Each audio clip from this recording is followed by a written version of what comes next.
Welcome to the show that gets Christians thinking about faith and politics.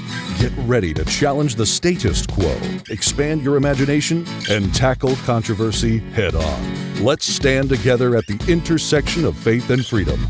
It's time for the Libertarian Christian Podcast. Welcome to another episode of the Libertarian Christian Podcast, a project of the Libertarian Christian Institute and part of the Christians for Liberty Network. I am your host, Doug Stewart, and I have a guest today who is going to talk about free cities and international cities and how do we get out of the society that we don't want to be in. Well, at least that's the way I'm thinking about this. Like, where can I go to where I can be free? I have Alex Voss, who is the CFO of Tipolis, and he's written and spoken extensively about Bitcoin, Austrian economics, and free cities around the globe. His writings are regularly published in Escape Artist Insiders Magazine and the Free Cities Foundation. He graduated from the University of Notre Dame and the University of Chicago, and he also maintains numerous high-value professional certificates that would basically take me the length of this podcast to list for you. And he is finalizing, or maybe he's already done this, a Master of Austrian Economics at the Mises Institute, and we're going to talk about free cities. Hey, Alex, thanks for joining me. Doug, great to be here. Thanks very much for having me. How's the Master of Austrian Economics? I didn't know they offered such a thing. Well, it's a bit of a sad story at this point. They started this program, call it 2 or 3 years ago.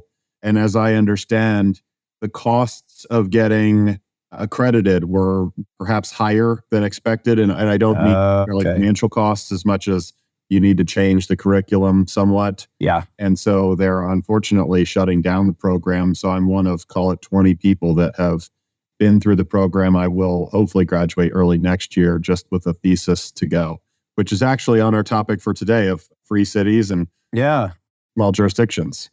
Yeah. Well, so let's talk a little bit about the idea of a free city and like what exactly is the definition if you had to tell somebody on the proverbial elevator ride. And then I want to talk to you about what your involvement is in moving that idea forward. Perfect. So free cities are self-governing territories, or at least partially self-governing territories that uphold individual rights and freedoms and try to make innovative changes to the way that we all live together in order to promote human flourishing. And so typically they'll have some sort of special legal status within their host nation, which grants them some level of autonomy so that they can make decisions that affect their community and how they're living together with their neighbors in this community. Okay, so there's two organizations that you're with, which is Tipolis, which is more of a for-profit / entrepreneurial endeavor. And then there's the Free Cities Foundation, which in its name, you can kind of tell it's a nonprofit. So can you tell us what those are all about? Absolutely. So the Free Cities Foundation is a not-for-profit organization, as you mentioned, and it is really focused on promoting the intellectual background as well as the moral case for free cities.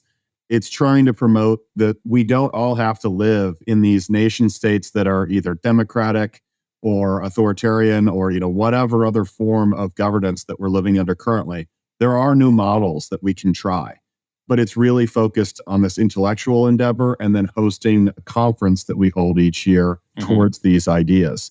On the other hand, Tipolis is Singapore Capital Corporation that is actually trying to develop these free cities. Now, we've taken the liberty at Tipolis to rename our product International Cities. We think that that's a bit more descriptive of what we're trying to build. They would probably fall within the category of free cities, but it's more of an entrepreneurial endeavor, as you mentioned. So that's the company that's actually trying to raise money from investors, negotiate with governments to get the sort of autonomy that we require, and then acquire property, develop it, develop the legal infrastructure and the regulatory infrastructure, and then recruit residents to come and live in those cities around the world. So that's a bit of the difference between the foundation on the one hand and then the business or entrepreneurial arm on the other hand. Yeah, okay. So you're using the word international cities, and my guess is that you're using that word to sort of attract a certain mindset about what it actually is. And if I could guess, as just somebody reading that word for the first time recently, I would think that you're trying to promote the fact that there is a city, whether could be small or large, but generally a larger city that is meant to have its own operational relationships with other nations rather than be only subservient to whatever geographic region it's in. Does that capture it, or what did I miss? So I would say in some regards that is correct. We are certainly, I would say on size, as the CFO, I'm very interested in how we get the numbers to work and how do we make the economics of this venture work. And it is true that it's at least up to a certain point, and that certain point is hundreds of thousands or millions of residents. It's a lot easier to make these sorts of projects work. It's very hard to provide public resources for a community of 5,000 people or so. And so larger is better in that sense. On the other hand, we aren't necessarily trying to build the new Hong Kong or the new Singapore. We are trying to build communities that people will want to live in. And we think that those vary both in size and scale. We like the idea of having what we call a human scale to the cities that people live in. So these skyscrapers, we find some skyscrapers can be good and they do serve a useful purpose. I don't deny that. But it does create a different community dynamic rather than having 3 or 5 story walk up buildings with a certain level of density where you're out seeing your neighbors on a more regular basis. So we think that's a very attractive model, at least from an entrepreneurial perspective. So the size is definitely a little bit variable, but ultimately targeted towards that customer. As it relates to relations with other governments and not just the host nation, we are rather explicit that we are under the sovereignty of whichever host nation we are fortunate enough to work with. So in that regard, we don't want to in any way present as taking away from their sovereignty or going around their international relations and foreign policy, those sorts of things. That said, we are absolutely interested in taking the best practices from around the world, the best ideas and the best regulations, all those sorts of things, as well as people from all over the world are welcome into our cities, assuming that they fit into the sort of criteria that we're looking for. And that is in no way based on race or religion or those sorts of things. It's really about, do you make a good neighbor? Yeah. Someone that we can easily include in our city that other people would also like to live with and learn from and experience life with.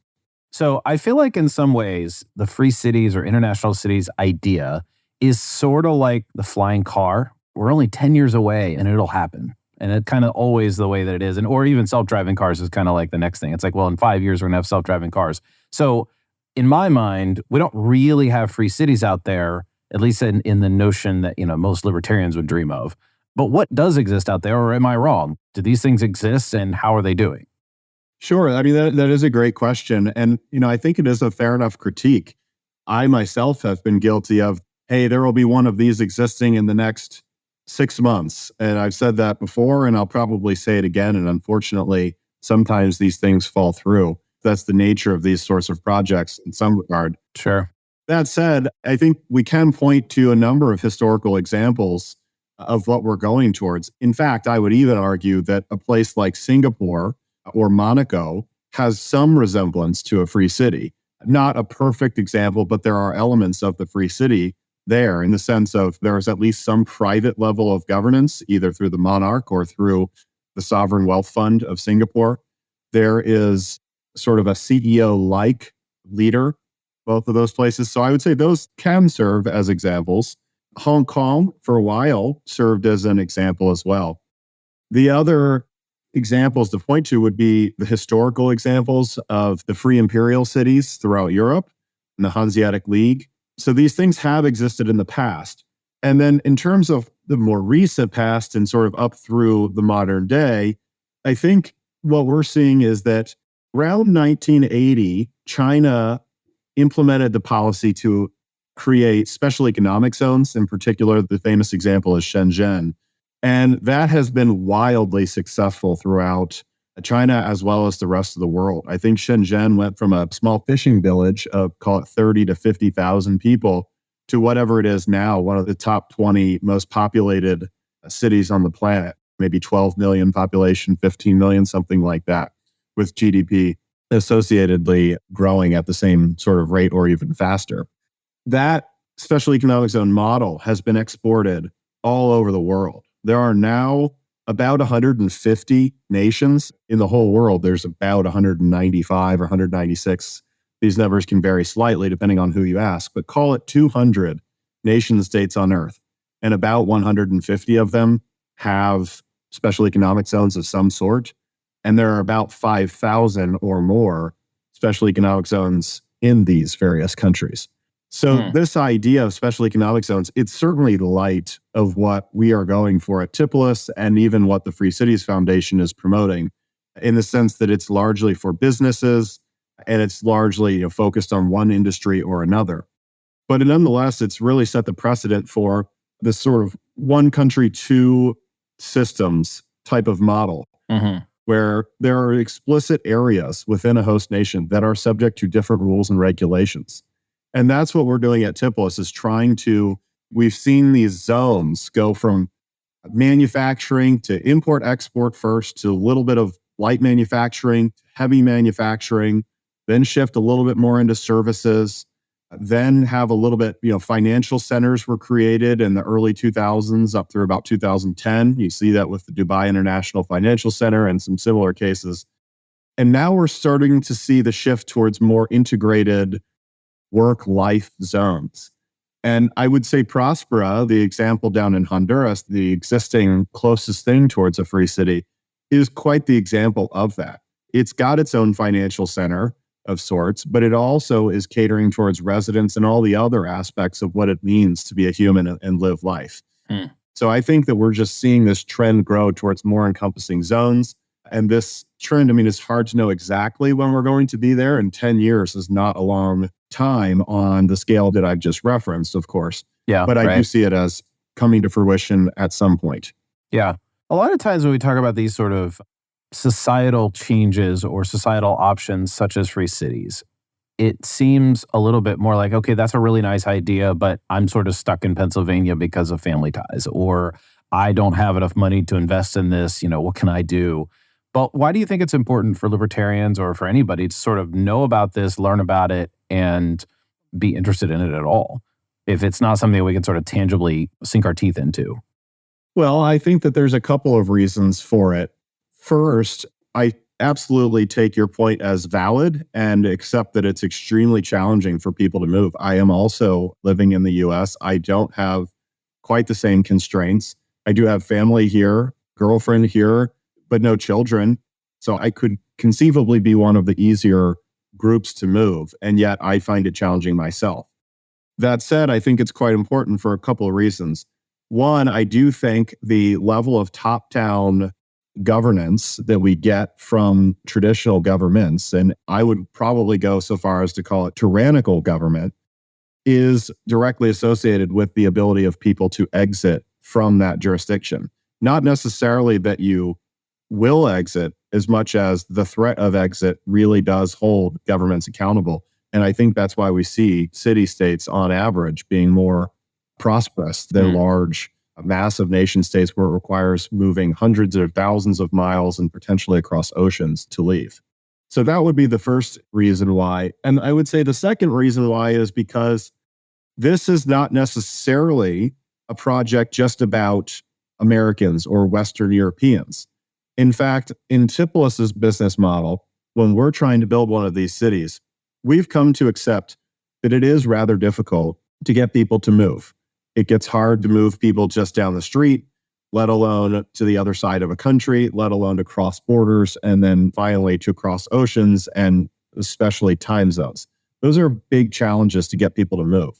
So what we have really focused on is we need to make a product that is extremely attractive to the locals of whichever country that we're working in. We want those people to come there, and we want them to come because we think that they are very capable of creating valuable goods and services for the world. They're capable of living flourishing lives. And what they're most lacking is private property and the rule of law, some of those basic institutions that have allowed America, in particular America, but also all wealthy nations, to prosper over the last centuries. So let's shift a little bit in the conversation. I want to talk about the Christian ethic and how it relates. And kind of maybe before that, maybe give us a sense of your Christian faith. Like, where does your faith reside in the panoply of all the kinds of different Christian flavors that we have out there? To mix all my metaphors all in one sentence. Absolutely. So I am a practicing Christian. I grew up in a Protestant family. My father is Catholic. I went to Catholic high school. I never was Catholic myself. And I would say to this day, I am still a practicing Protestant, though with solid appreciation for all of the various forms of Christianity. It's also something I would like to spend the next 5 or 10 years of my life really digging into more and becoming even more devoted. It's something that I maybe lost a little bit early in college, and then early in my professional life became quite busy with work, working in investment banking and finance, and then now with the startup. And these sorts of things have a tendency to slip, at least amongst my age cohort. And now it's something I'm looking to get back into. So I think that gives you a little bit of a perspective on where I'm coming from on these questions. Yeah. So as a Christian, then how does your Christian faith inform your work in this area? Well, I should say at the outset is that this is really Alex's take on things. It's not necessarily the foundation or Tiplis's. That said, our cities that we're trying to build are not necessarily for any one religion, as I mentioned earlier.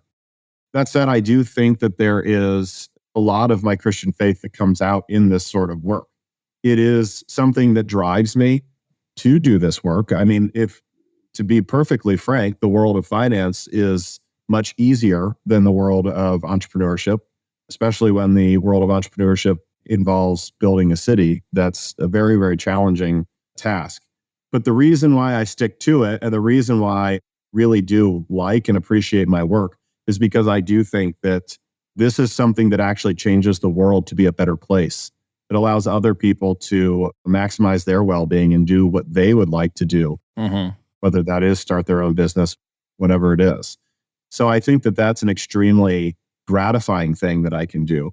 The other thing that I would add to this is that the more I get back into my Christian faith and the more I think about catering to my future customers at Tiplis, the more I realize how wise the religion of Christianity is and how that can actually benefit us from a business perspective. A better way to say it would be they're not contradictory at all. In fact, good Christians would make great customers, people that we can cater to, provide for, and have a mutually beneficial relationship with customers of that faith. Yeah. So I guess I probably should ask a little bit more of a procedural question here. If somebody wants to start an international city and they reach out to you and they're like, hey, think you could start one of these in such and such a place. Is that how these get started? Do you guys go seek out places that seem right and then you go look for people to invest? Like, how does that work from an operations standpoint? Yeah, so the answer really is that both sides of the coin. So on the one hand, we are certainly doing our analysis of potential countries to work with. This would include things as far-ranging as the rule of law and reputation of courts in that country, all the way through what is their ability to access water, what is their ability to raise beef and other food. Okay. So all of those sorts of things create some sort of matrix on how attractive or not a place would be to us. On the other hand, we are very much reliant on our network to bring potential projects to us. We are fortunate that we do have a network of folks that are sometimes in communication with prime ministers, presidents, and other high-level elected officials that they suggest, hey, this would be a good project to look at in this country. Would you mind having a phone call or coming to visit? Okay. And so that's actually how most of our projects come about, is being introduced to those officials through sort of our network. Yeah. Okay. So if I just have this like, I call it a fear, but it's really more theoretical, that there might be this like wealthy Christian who wants to like fire up a city and make it a Christian nation and, attract all the theonomists and people who want to be like start their own Christian nation or something. Would you work with somebody like that? I mean, that's a very specific type thing, but like if someone has a vision, they're like, hey, I want to start a city and I want to make it Christian or I want to make it different things. Like, how do you handle that kind of thing? Well, it might sound like a little bit of a cop-out, but it is true. The answer is it would depend on a case-by-case basis. From a Tiplis perspective, we're a for-profit company. We're trying to make profits. And so from that perspective, we would do the thing that we think is most beneficial for our company. As of now, what that means is we're not targeting any particular race, any particular religion, these sorts of things. We're trying to build an attractive place where, call it your average person, regardless of background, would want to live. A place where they can focus on their work and their family and not be caught up in whatever democratic politics and arguing with their neighbor about what this policy should or shouldn't be. Yeah. That's who we're trying to cater to. Okay. That makes sense. The reason I say that is because you probably well know that there's a fairly large contingent of Christians who just wish they could have their own little society. And in some ways, I think we all kind of want that. Like we want to be and live around people who are similar enough to us to where we can have engaging and fruitful lives without a whole lot of threat or without a whole lot of conflict, I should say. But, Christians are, I guess, notorious for wanting to sort of escape what's happening when they can't get their way. So there's that little bit of fear in the back of my head there. Sure. And I think I should also mention, from a Tipulus perspective, we are very open to competition in this market. And so we can't stop people would want to try this. In fact, to some extent, I guess I wouldn't put this as a blanket try everything type of comment, but nonetheless, we're very open to people trying different models. If you think a sort of Israeli-style kibbutz might work as a free city, okay, that's fine. I don't think Tipulus would do that, but you may. And if you'd like to do this and create a Christian-only city or a Muslim-only city, more power to you. It's then a question of whether or not you're going to ultimately attract enough residents. And our vision at Tipulus is that if you provide a community that is safe and secure, both in property rights and in your physical person for you and your family, that people don't actually care so much about that as much as they don't want to have their own rights infringed on by other people. So if you can keep that private property in place, then it's not really that important about creating some sort of enclave of, just this or that segment of the population. Yeah. Okay. Hey, folks, I just want to take a break from our episode to ask you to consider becoming an LCI insider. We want everyone to feel engaged and excited about what LCI is doing. And the best way to do that is if you become a monthly supporter at $20 or more per month, you will become what we're calling our LCI insiders. You get some free gifts. You get an exclusive Christ is King magnetic lapel pin. We give you 2 copies of Faith Seeking Freedom. We send monthly ebooks months ahead of when they're released on our public website.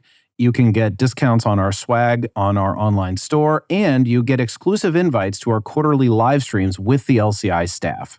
In addition to that, whenever we do publish something like a physical book like Strangers with Candy, we'll also send you those as well. So the best way to stay up to date on what we're doing and to support what the Libertarian Christian Institute is doing, including supporting the podcast you're listening to right now, is to become an LCI insider. So to do that, go to libertarianchristians.com/donate and then choose recurring monthly gift, and you'll be added to our list automatically. Thank you for your support, and I'll let you get back to the podcast. Well, that's a good pivot then to go back to the private property thing, because it really does seem like this is a very Lockean view of how can we start or redevelop or upgrade a city or a zone in a way that is consistent with property rights that we would agree to. Is that a fair, accurate statement?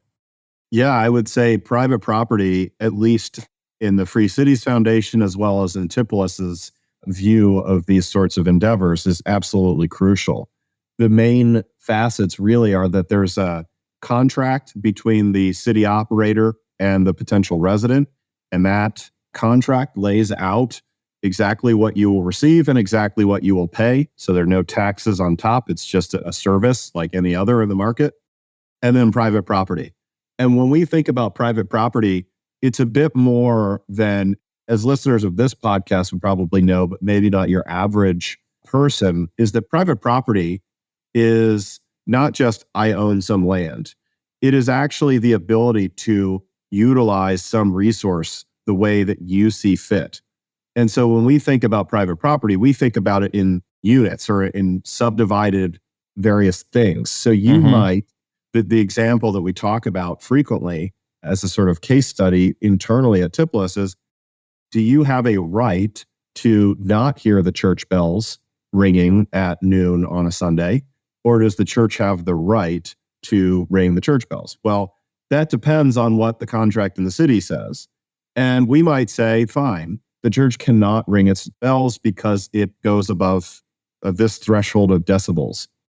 On the other hand, if we correctly think about property rights, the church could very easily approach many of the people that live nearby, especially, just the ones where the decibel threshold is breached. And they might say, look, we would like to ring our church bells at noon on Sunday. Can we buy the right to go over this decibel threshold for this specific reason? And we might pay you $1 a month or something like that.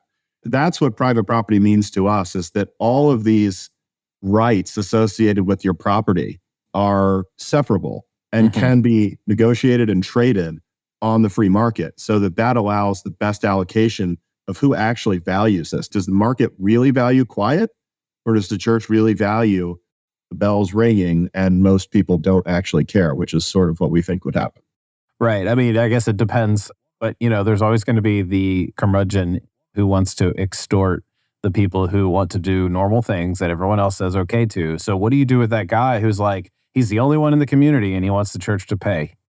Well, and that's one of the benefits of having an international city in our sense, is that this is a contractual relationship between the city operator and the resident. To the extent that one resident becomes a nuisance and is just trying to harass everyone else and say, you mowed your lawn 5 minutes past the time when you were allowed to, or you rang the church bells, or you had a barbecue, and I got the smell of chicken wafting into my backyard. Well, then that's someone that we as the city operator don't actually want in our city. What we're going for is reasonable people, as I mentioned. And this spans all the way towards just regular interactions in daily life. I think it's a little bit harder to put into a legal context, but much easier to put into a human context.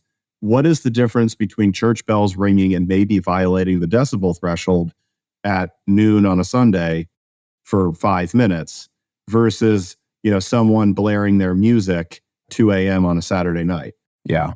Legally, it can be a little bit tricky to make the nuances, but reasonable people can understand that there's a big difference. And so that we as the city operator have that incentive to go for reasonable people that create less problems for us. So then with something like conflict disputes, how do you address that so that it doesn't look like everything is like Judge Judy? Sure. So I think in general, the way disputes will go in one of these cities is there are two sorts of disputes. There are disputes that are amongst residents, small petty disputes amongst residents, and disputes between residents and the city operator.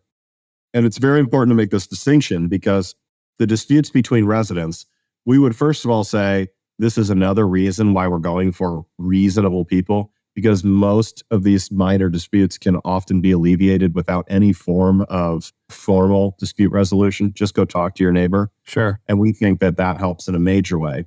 In disputes where that simply won't work, we will have a dispute resolution mechanism. Now, that could be Tipolis itself or our subsidiary, however we would like to set it up. It could also be a third-party private arbiter, someone like the Metis Institute, or even the Prosperous set up an arbitration center, and there's no reason we couldn't bring that service into one of our free cities, for example. So those would be the major ways that we would resolve those disputes. And I think that basically accounts for 99% of disputes that would arise. Just real quick, the other form of dispute would be between residents and the city operator. And in that case, we would have in our contract with residents, presumably because residents would demand this, that the dispute would not be resolved in our courts or in our arbitration. It would be resolved in a third party. That could be in England, for example. It could be in Prosperous Arbitration Center. Wherever it is that we and our residents mutually agree to in the contract to have that resolved is where it will get resolved.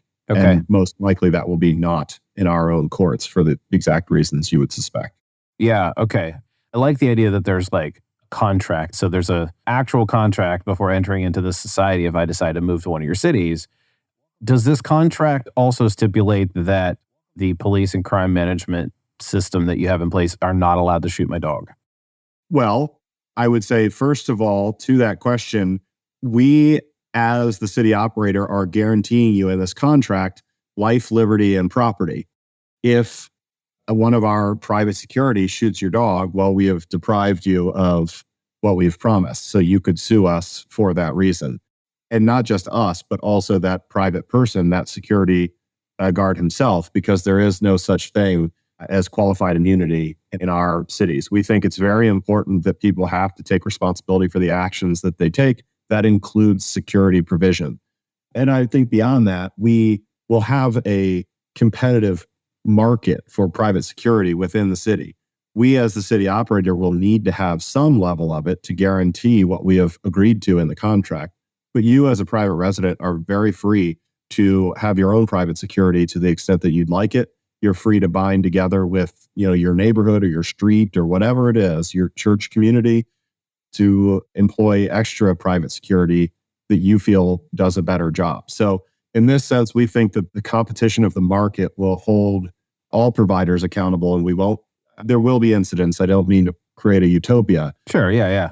There's no institutionalized incentive for these sorts of things that we've come to accept, at least here in America. Yeah, okay. When we were talking before via email, we were talking about reducing the costs of governance. How does that actually happen? Maybe you can describe this a little bit. How is Tipolis profiting on the one hand? And does that mean that Tipolis is the government? Like, what's the relationship there? If I move to a city that was founded or, supported by Tipolis, is that now how I'm funding what would have otherwise been government? Lay that out for us.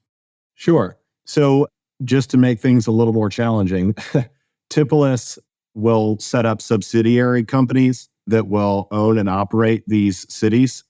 And those subsidiary companies will, in effect, be the government of this area. And so those subsidiaries will make profit in two primary ways. One is through resident fees, and the other is through land sales. So the land sales is pretty intuitive, and I'll go through that real quickly, and then we'll turn towards the resident fees. So the land sales, from our perspective, is the massive profit opportunity. That is what we are perceiving at Tipolis in the market as the reason why we can do this profitably. We would like to negotiate with a host nation. They say, okay, we like this idea. We would like to experiment with it. And on that basis, Tipolis acquires virgin territory, hasn't been developed. No one lives there. So no one can accuse us of any sorts of expropriation, those sorts of things. We're buying it on the private market. We would then develop the city, both the physical infrastructure and the software, the sort of legal and regulatory infrastructure, and then have people move to the city. And we think that if you take a look at potential real estate appreciation from that, you're going from undeveloped to developed. You're going from rural, typically, land to urban land.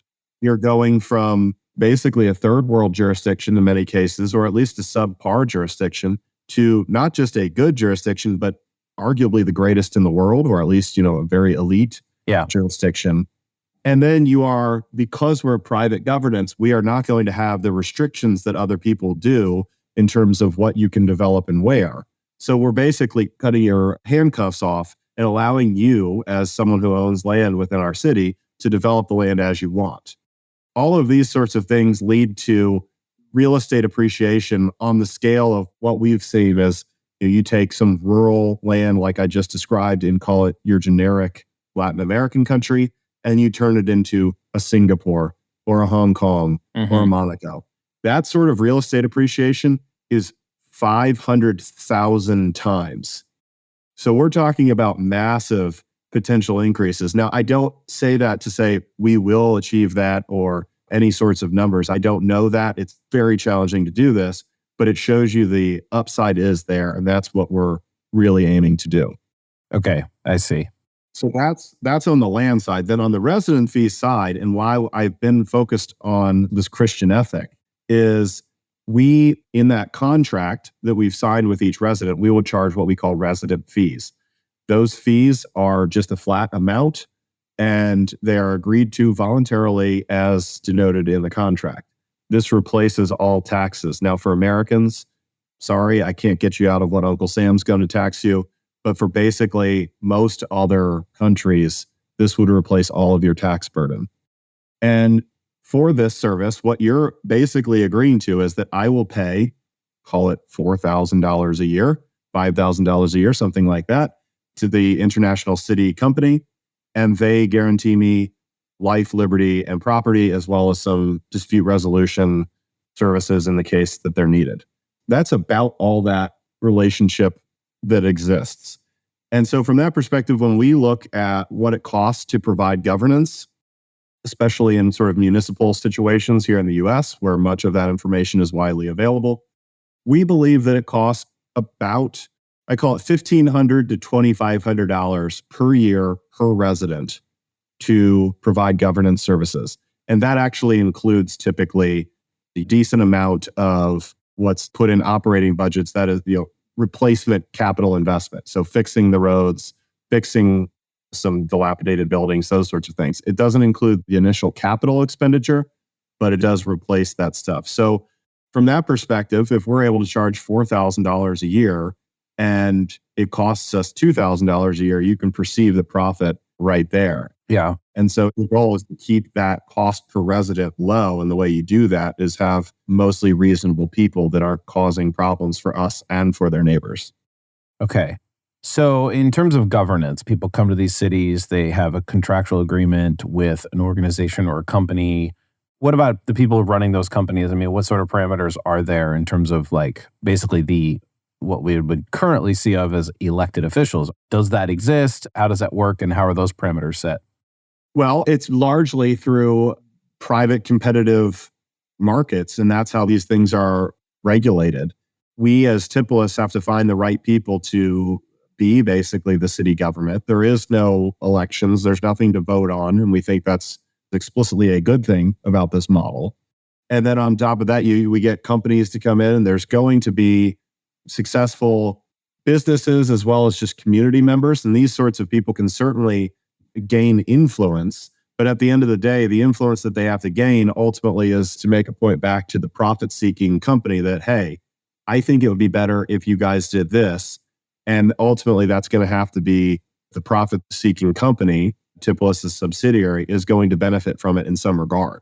So you're not going to get these sorts of people that are lobbying the government and say, hey, can you do this because it helps my segment of the population? Well, we would do that, but only if that in total raises the value of our enterprise overall. Okay. And we think that's the best way to regulate it. Yeah. All right. We can talk a lot about, I'm sure you get, everybody's asking like I am, the practical questions. How does this work? And how does that work? And what's your take on handling this kind of dispute or whatever? Is there something that you would want our listeners to know that we haven't already discussed? And then where can they go learn more? We've talked about Tipolis and Free Cities Foundation. You probably want to give those websites. But first, what from you would you want Christians to know about this sort of endeavor? Absolutely. I think the key thing to keep in mind about this endeavor is that it's very entrepreneurial. I've sat here and I've given answers, and these are the answers that we think are correct right now. But I emphasize think because we don't actually know, and it's possible that there are other solutions out there that are better. There's always room in this market. It's a growing market. There are more and more competitors on a regular basis, and each of these teams is growing as they're achieving some success. So I would say there's definitely room to get involved and to share your ideas on all these sorts of things. And there's no guarantee that I'm correct in anything necessarily that I've said about our entrepreneurial efforts. All right. So what are the website addresses people can find? Great. I have 3 websites for you. The first is where you can find a bit more about Tipolis. That is tipolis.com. You can hear all about our international cities and our best efforts there. If you'd like to follow a bit more of the intellectual route, you can go to the Free Cities Foundation website. That would be at free-cities.org. And the final place I would send people is the Free Cities Foundation does hold an annual conference. This year, it is in the Czech Republic. You can find information about the conference at libertyinourlifetime.org. All right. Excellent. Well, Alex, I appreciate you joining me to talk about this. I wish you well in these endeavors because this is clearly an important element in the move toward more liberty in our lifetime. And hopefully we can achieve that in greater and greater measure over time. Thanks for having me, Doug. Thank you for listening to another episode of the Libertarian Christian Podcast. If you liked today's episode, we encourage you to rate us on Apple Podcasts to help expand our audience. If you want to reach out to us, email us at podcast@libertarianchristians.com. You can also reach us at LCI Official on Twitter. And of course, we are on Facebook and have an active group you are welcome to join. Thanks for listening, and we'll see you next time. The Libertarian Christian Podcast is a project of the Libertarian Christian Institute, a registered 501c3 nonprofit. If you'd like to find out more about LCI, visit us on the web at libertarianchristians.com. The voiceovers are by Matt Bellis and Catherine Williams. As of episode 115, our audio production is provided by Podsworth Media. Check them out at podsworth.com.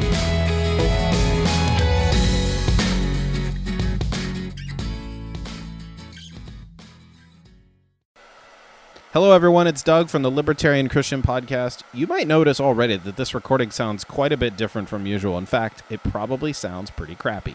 Well, I'm doing this to show you something pretty amazing. As you might know, the guys over at Podsworth Media have been producing my show for several years, quite a while, hundreds of episodes. And now they have a brand new online app for taking rough recordings like this one and making them sound a whole lot cleaner and a lot more listenable in just a few easy clicks.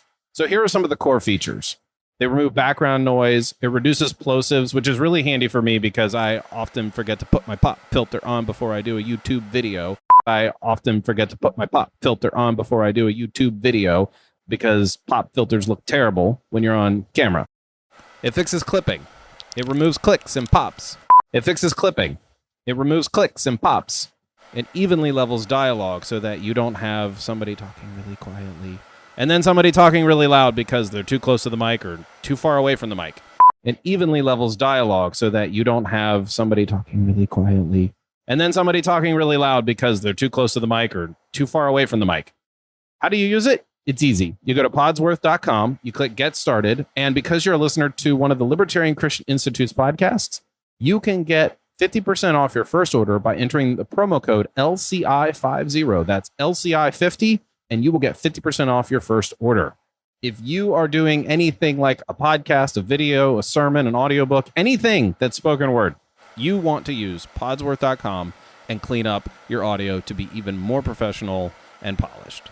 You want to use podsworth.com and clean up your audio to be even more professional and polished.